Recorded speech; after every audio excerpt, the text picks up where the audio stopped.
은혜로우신 하나님께서 저희에게 이만큼의 평강과 은총을 주셔서 이 아침에도 이처럼 주의 전에 나와 찬송하고 기도할 수 있도록 인도하여 주신 것을 감사드립니다. 저희가 물론 이렇게 믿음으로 시작하며 매일매일을 살기를 원합니다마는 때로는 그렇지 못할 때도 참 많이 있었습니다. 또 어떠한 어려움이 있어서 그렇게 되지 못할런지도 알 수 없습니다.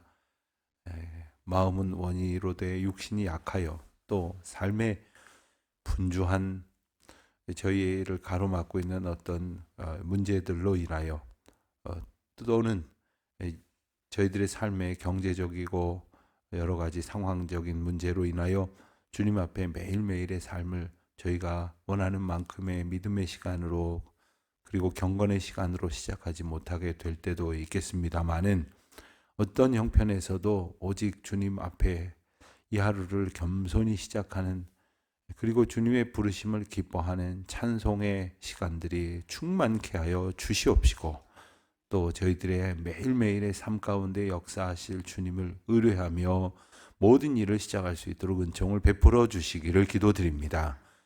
오늘 저희들 가운데 있어질 일들을 잠시 생각해 봅니다. 하나님께서 인도하시는 하루가 되게 하여 주시옵소서. 어떤 시간은 기대가 되고 또 반가운 일이 예비되어 있을런지 모르지만 또 힘들고 두려운 일도 있을 줄 압니다. 주님과 동행하여 담대히 나아갈 수 있도록 인도하여 주시사 주님이 나와 동행하시니 늘 기쁨으로 충만한 이 하루가 되게 하여 주시옵소서. 세상의 유혹이 저희를 괴롭힐 것입니다. 담대히 이겨내게 하여 주시옵시고 죄의 시절을 추억하는 어리석음을 벗어내게 하시며 오직 하나님께서 붙드시는 은혜로 온전히 승리하며 나아가는 기쁨으로 가득하게 하여 주시옵소서. 예배당 건축의 귀한 그리고 복된 기도의 제목을 저희에게 주셨습니다. 저희가 비록 매일매일 그 현장을 들여다보지 못합니다마는 하나님께서 저희에게 일깨워 주시는 기도의 제목을 따라서 공사 현장을 함께 지어져 가게 하시는 은혜로 보게 하여 주시옵소서. 이제 어느덧 본당에 이제 벽체가 다 마련이 되고 이제 곧 본당에 지붕이 되고 그 위층에 바닥이 되는 한 층 한 층 더 얹어지는 공정들이 이어지게 될 것입니다. 하나님 도와주셔서 이제 순적하게 이 일들이 잘 이루어져서 이제 골조 공사가 잘 맞춰지게 하시고 그리고 내외부를 가꾸어서 입당하는 날이 속히 올 수 있도록 주님 도와주시옵소서. 주님, 저희들이 뜻하는 바가 무엇인지 저희들 그저 생각을 되뇌이는 것으로 고민하지 말게 하시고 주님의 인도하심을 의지하며 기뻐하며 하나님께서 허락하시는 은혜의 자리로 기쁨 가운데 나아가게 하여 주시옵소서. 하나님, 그 공간이 비록 여러 가지로 부족하기 짝이 없겠습니다마는 그럼에도 불구하고 그 가운데에서 허락하실 놀라운 은혜로 충만케 하여 주시옵시고 저희들이 잘 준비하여서 다음 세대들이 주님을 만나며 또 주님을 알지 못했던 이들이 주님 앞에 온전한 예배와 기도를 드리게 하시며 또 지역사회가 함께 하나님 안에서 주님의 놀라우신 은혜를 보는 기쁨으로 충만한 귀한 예배당 될 수 있도록 도와주시옵소서. 하나님, 그 공사에 참여하고 있는 분들의 마음도 붙들어 주시기를 원합니다. 그저 어느 건물이 아니라 아버지의 집임을 저들도 알 것입니다. 하나님, 저들이 하나님의 거룩하신 은혜 앞에 있음을 깨닫게 하시고 기쁨으로 충만케 하시며 우리 주님의 보호하심으로 인하여 조그만 안전사고도 없이 잘 지어져 갈 수 있도록 도와주시옵소서. 하나님, 추운 날씨가 이제 물러가게 되어 이제 콘크리트 다설을 할 때마다 추운 이유로 인하여 양생의 어려움을 겪었던 일들이 이제 다 감소되어서 이 일들이 더 이상 어려움 가운데에 주저하는 것이 아니라 박차를 가할 수 있게 된 것을 참 감사합니다. 하나님께서 도와주셔서 그 모든 과정 속에 저희가 기도로 함께 그 성전을 짓고 예배당이 지어져 감과 동시에 저희 교회 공동체가 든든히 세워져 가는 기쁨도 얻게 하여 주시옵소서. 이제 새학기 여러 가지 준비하고 있는 많은 시간들 함께 은혜로 나아갈 수 있도록 우리 모두가 한 마음으로 주님의 거룩한 은혜의 역사가 우리 공동체 가운데 넘쳐날 수 있도록 주신 사명을 잘 감당할 수 있도록 주님 도와주시옵소서. 이 아침도 원근각지에 흩어져 있는 우리 주의 자녀들, 특별히 피곤하고 병들고 아프고 괴로운 중에 있는 분들, 삶의 고단한 문제로 인하여 슬픔 가운데 잠겨 있는 여러분들, 하나님께서 위로하여 주시옵시고 크신 권능으로 인도하여 주시옵소서. 감사하오며 예수님의 이름으로 기도합니다. 아멘. 요한복음 16장 보겠습니다. 요한복음 16장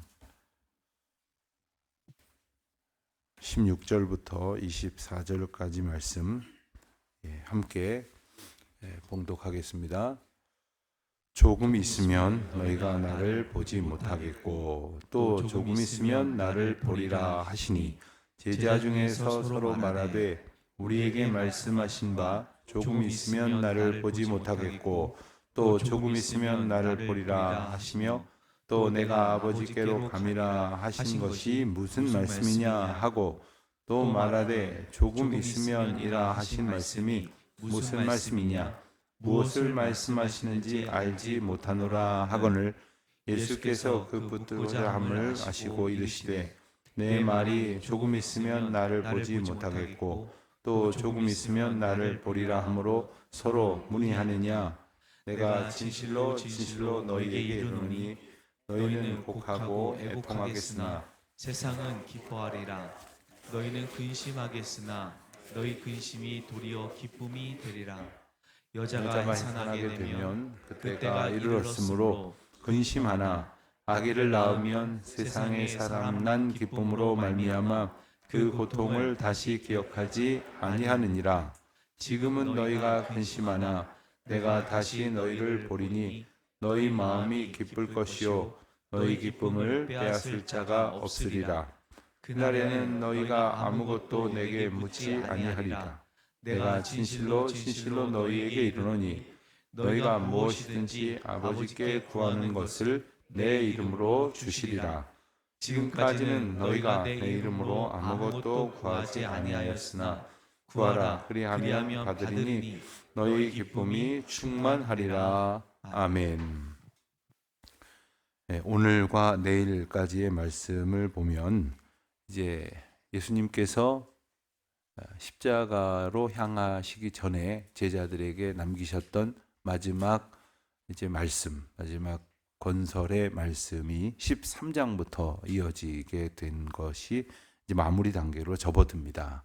그래서 13장부터 16장까지는 시간적으로는 별로 차이가 없지만 내용적으로는 아주 중요한 마지막 예수님의 말씀이 기록되어져 있는 구절입니다. 그리고 이제 토요일과 주일 이후에 이제 보게 될 17장은 예수님께서 겟세마네 동산에 가셔서 이제 예수님 자신을 위하여 그리고 제자들을 위하여 그리고 세상을 위하여 기도하신 내용이 나옵니다.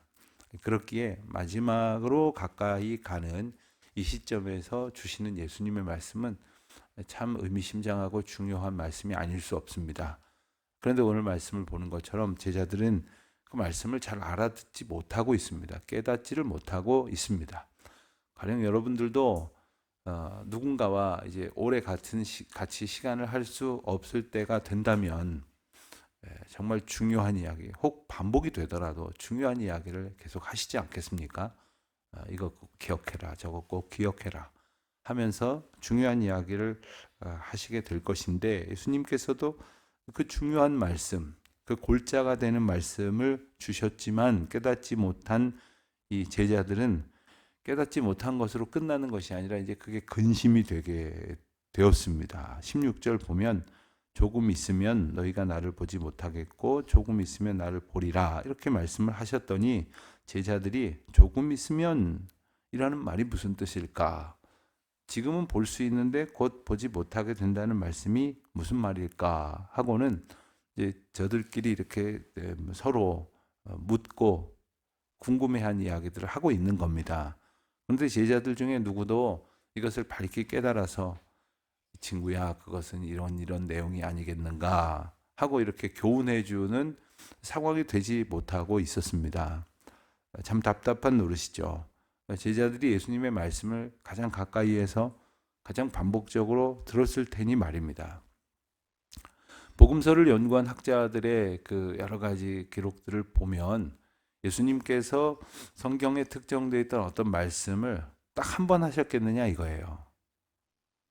얼마나 여러 번 강조하셔서 말씀하신 내용들이겠느냐. 물론 그 중에는 딱 한 번의 사건이 아주 그 확실하게 모두에게 각인되어지는 그런 사건들도 분명히 있었을 것입니다. 주로 이제 여러 기적의 사건들이 그랬겠죠. 그러나 예수님께서 마태복음부터 요한복음까지 이 설교라고 이제 소단락의 제목을 붙일 만한 말씀을 많이 주셨던 것은 정말 강조하고 또 강조한 말씀, 그리고 그것을 통해서 제자들이 마음에 새기고 깨닫기를 원하시는 말씀이었을 것입니다.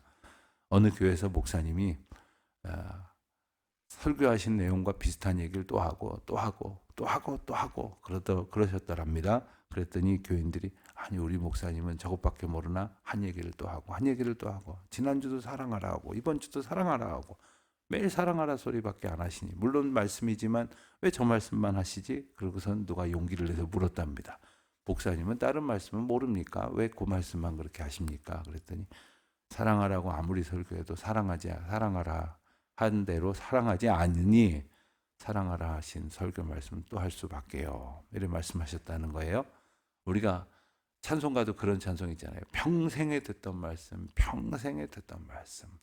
문제는 말씀을 우리가 한 번, 두 번 아니라 평생 듣고도 깨닫지 못하면 깨닫게 하시는 주님을 의지하여 그 말씀의 뜻을 이해하고 그 말씀이 우리를 이끄시는 대로 삶이 변화되어지는 순종이 있어야 하는 것입니다. 예수님이 참 인자하시고 너그러우신 분이신 것이 그렇게 여러 번 말씀하셨을 텐데도 제자들이 말귀 못 알아듣고 서로 문의하니까 아마 성질 급한 사람 같으면 꽝 하고 야단 쳤겠습니다마는 우리 예수님께서 너희들 그 이야기를 못 알아듣고 서로 또 묻는 것이냐 하시면서 자세히 일러 주시는 말씀이 20절 이하에 나옵니다. 내가 진실로 너희에게 이르노니. 자, 그러면서 또 알듯 모를 듯한 이야기를 하십니다. 사실 제자들이 못 알아듣는 중에 말씀을 하시지만 이것은 대단히 중요한 비유이고, 그리고 내일 말씀해 보겠습니다만 이제는 비유로 말씀하시지 않고 이제는 직접 밝히 알게 하시겠다 하셨습니다. 그러니까 이 말씀은 그 뜻을 잘 깨달으면 그 본 메시지가 더욱 선명해지는 것이죠. 너희는 곡하겠고 애통하겠으나 세상은 기뻐하리라. 너희는 근심하겠으나 너희 근심이 도리어 기쁨이 되리라. 자, 우선 누가 기뻐하면 누가 슬퍼한다 하는 일반론을 가지고 말씀을 하십니다. 예컨대 나와 다른 생각을 가지고 있는 사람이 있습니다. 그것이 상대적인 것이라고 한다면 한 사람이 기뻐하면 다른 사람은 마음에 안 드는 슬퍼하고 괴로운 상황을 만나게 될 것입니다. 그런데 그것에 영적 원리가 있다는 것이죠.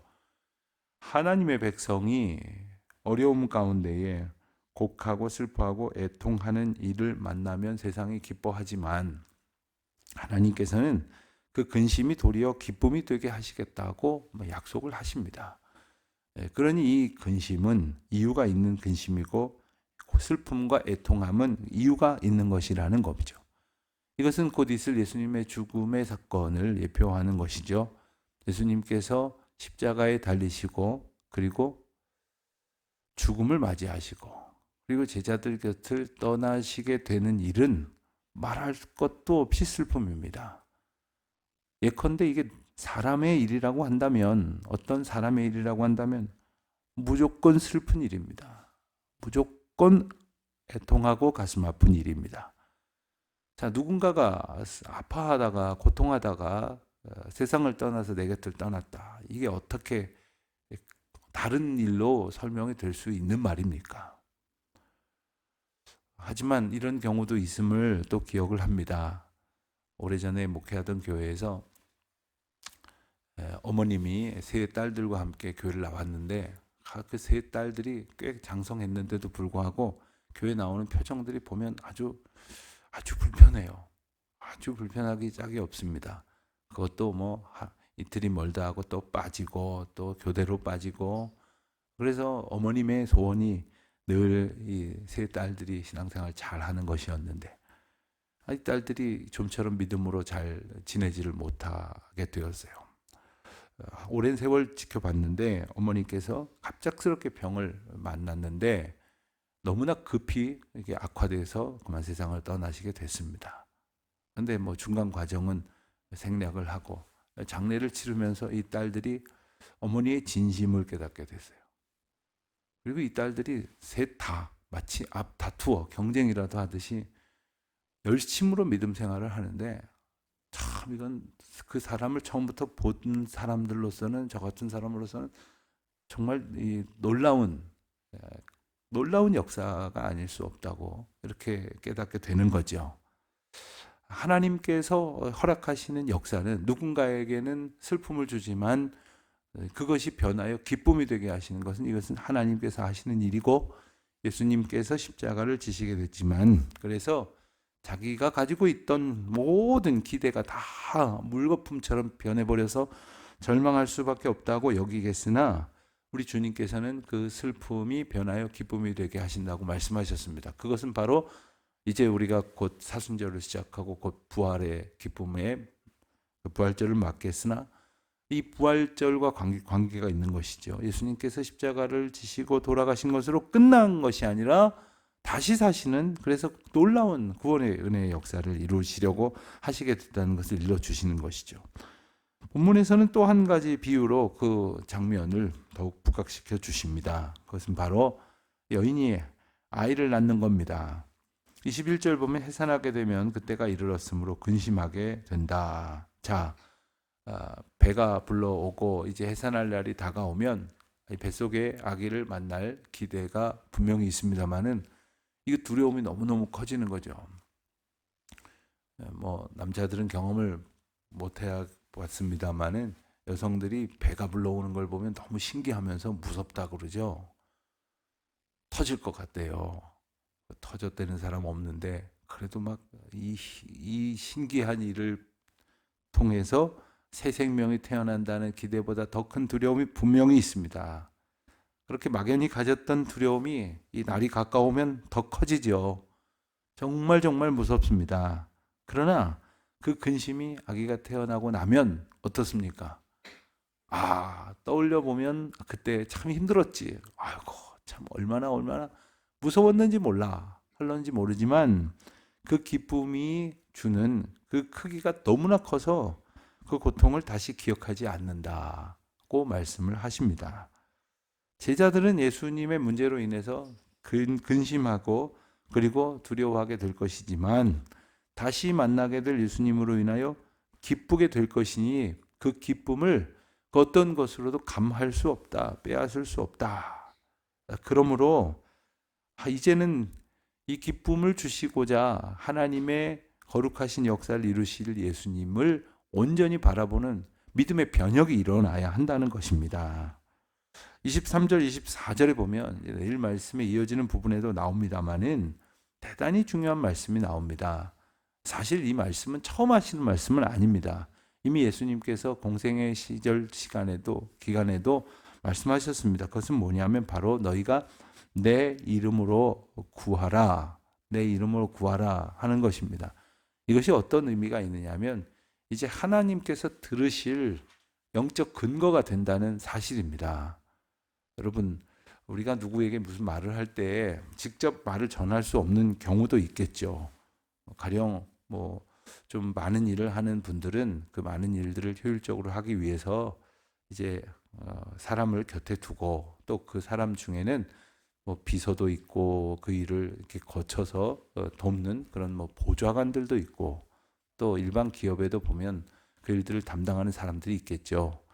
그 사람들을 통하지 않고는 뭐 종이 쪽지 하나 전해질 수가 없는 것은 상식이겠습니다. 그렇다고 아무나 그것을 전할 수 있습니까? 아무나 그 일을 할 수 있겠습니까?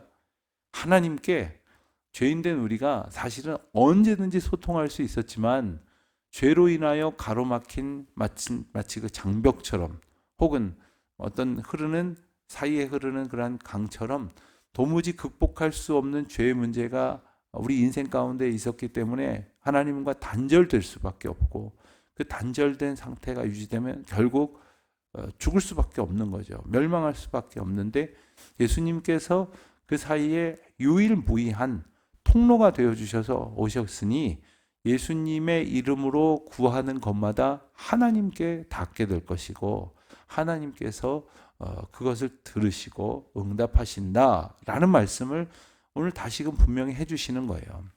사실 이게 얼마나 중요하냐면, 우리가 나름대로 소위 경건 생활을 하는 분들이 있어요. 나름대로 나 정도 착하게 살기만이라도 해보라고 해, 뭐 이러면서 자기 의를 가지고 사는 사람들이 있어요.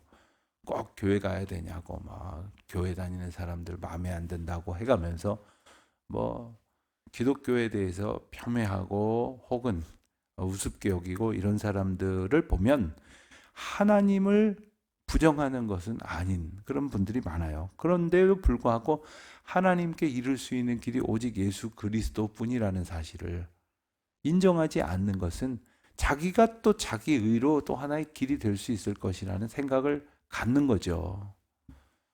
그 인간의 완악함과 각각의 생각에 옳은 대로 살아가는 모습들에게 핵심적인 지적을 해주시는 것이 뭐냐면, 내 이름을 통하지 않고는 아버지께로 이를 수 없다.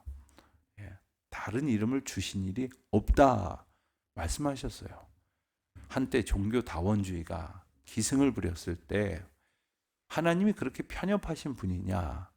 그건 편협의 문제가 아니죠. 하나님이 진짜 길을 일러주셨기 때문에 그것은 하나님의 특별한 사랑인 것이죠. 예수 그리스도의 이름으로 구하는 거죠. 예수 그리스도의 이름으로 주님 앞에 나아가는 것이고, 오늘도 우리가 살면서 기도할 때마다 하나님 이렇게 이름을 부르면서 우리에게 주신 생명의 이름 예수 그리스도의 이름을 의지하여 드리는 고백이 되는 것입니다. 우리는 비록 우리 앞에 펼쳐지는 일들이 내 뜻대로 되지 않으면 근심을 해요. 생각해 보면 이 임시 예배 처소의 기간이 참 금심스러웠습니다. 지금도 불편하기 짝이 없죠. 특별히 주일이 되면 이 공간 하나밖에 없으니 이 공간을 사용하겠다는 부서는 많은데 쓸 수가 없으니 다르게 어떻게 해보겠다가 결국 교회 다 지으면 합시다 뭐 이러면서 부서들마다 가지면 참으로 기쁘고 유익이 될 만한 일들을 갖지 못하는 일로 인하여 염려도 많이 되죠. 그러나 이 과정을 지나게 하시는 하나님의 이유가 있음을 알지 않습니까? 우선 새 성전을 짓도록 허락하신 은혜가 우리 가운데 있고요. 그리고 그 가운데에서 생각을 해보십시오. 여러분들이 평생 언제 예배당 짓는 일로 기도하셨겠습니까? 언제 우리가 하나님 앞에 하나님의 집을 짓는 일을 위하여 내 것을 과감하게 포기하고 하나님 앞에 봉헌할 기회가 어디가 있었겠습니까? 하나님께서 우리에게 주신 귀하고 복된 이유를 우리가 함께 기억할 수 있어야겠죠. 우리 교회의 초대 목사님이신 변승진 목사님이 돌아가셨고, 몇 년 전에 사모님이 미국에 사시고 있습니다. 벌써 우리 교회를 떠나신 지가 40년이 되셨어요. 40년 전에 이 교회를 떠나시고 그간 뭐 몇 번이나 오셨겠습니까? 몇 번이나 보셨겠습니까? 그런데 지난번에 방문하셨을 때 여러분 같이 예배 시간에 인사 나누신 것을 기억하실 텐데, 늘 우리 성전 건축, 예배당 건축에 서 기도하신다고 저하고 통화할 때마다 말씀을 하세요. 몇 주 전에는 참 적지 않은 금액을 저희 교회 헌금으로 보내오셨어요. 제가 너무 송구하고 정말 몸둘 바를 모르겠더라고요. 이 자리에서 제가 금액을 말씀드리진 않겠습니다만은 정말 적지 않은 금액을 보내오시면서 이렇게 말씀하시는데 제가 말문이 막혔어요. 저희는 예배당 지을 엄두도 못 냈는데 예배당을 짓게 되니 얼마나 기쁩니까? 저희가 언제 예배당 짓는데 봉헌할 수 있겠습니까? 이 기회를 주셨으니 하나님께 그리고 목사님께 감사합니다. 여러분, 우리가 하나님 앞에 믿음으로 살아갈 기회, 이것은 늘 주어지는 게 아니에요. 우리의 삶을 하나님 앞에 온전히 드리는 기회가 늘 있는 것이 아니에요. 그것은 예수 그리스도의 이름이 우리에게 주어졌을 때, 그 이름을 붙들 수 있는 믿음을 얻었을 때 가능한 겁니다. 이 은총이 오늘도 우리 가운데 충만할 수 있도록, 비록 이 세상살이가 잠깐 근심이겠으나 주님 의지할 때 온전한 기쁨으로 저희를 채워 주실 줄 믿습니다. 기도하겠습니다. 하나님 아버지, 감사합니다. 비록 저희들 참 연약하여서 여러 가지로 두려움 가운데 빠지기 쉬우나, 우리 주님께서 예비하신 은혜와 기쁨을 볼 수 있는 믿음의 눈도 주시니 감사합니다.